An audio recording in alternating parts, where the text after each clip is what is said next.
A delegation of 3 members of African National Congress of South Africa, led by ANC's Treasurer General, is in Uganda for a 3-day visit to engage in bilateral discussions with the NRM party.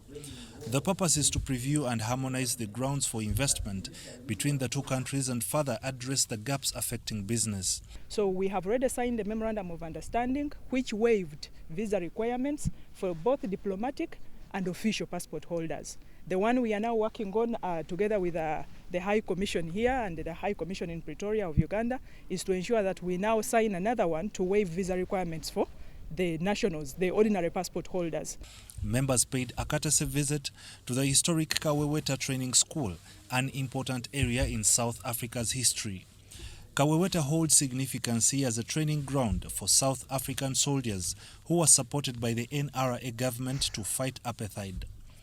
Many people thought that by that decision, the president would be endangering Uganda, especially when they thought that maybe the apartheid regime would come and attack us for taking that decision. But today we realize that what the president was doing is to build bridges for us and our African brothers and sisters to see how we can collaborate in the future for the betterment of our people. They toured various installations, including the hospital, communication facilities and underground sites that were once used by freedom fighters. The communication equipment, it used to be used by the African National Congress fighters, and they would use it using, the other one was a power source for it, then the communication gadget, who they would have to use to communicate with other bases. Where they were operating radio systems, it used to have a tall antenna.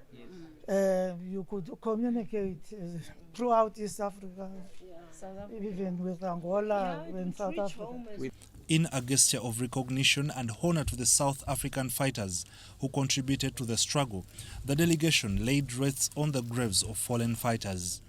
And also to pay tribute to the leader of Uganda, Obaba Museveni, who we consider also as the father also for our democracy, that he was able to welcome MK cadres here and give them refuge when they had nowhere else to go.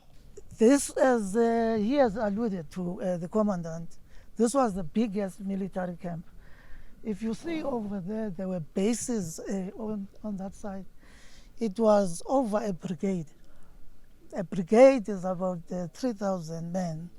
The NRM party's national treasurer, Honorable Ambassador Barbara Nekesa, emphasized the NRM's commitment to safeguarding the historical relationship with the Republic of South Africa. So we have received enormous support, and with these exchanges, with these visits, we are sure that we are going to continue collaborating together and enhancing and propelling the growth of our countries. The engagement between the ANC and NRM holds promise for enhancing cooperation between South Africa and Uganda in the realms of investment and business. By addressing obstacles faced by South African companies operating in Uganda, both nations aim to foster stronger economic ties and deepen their historical connection. Ivan Kahwa, UBC News. The clinic officers, the one whom we have now, they are clinic officers. Doctor, nurses. So this is the proposed area for the theater.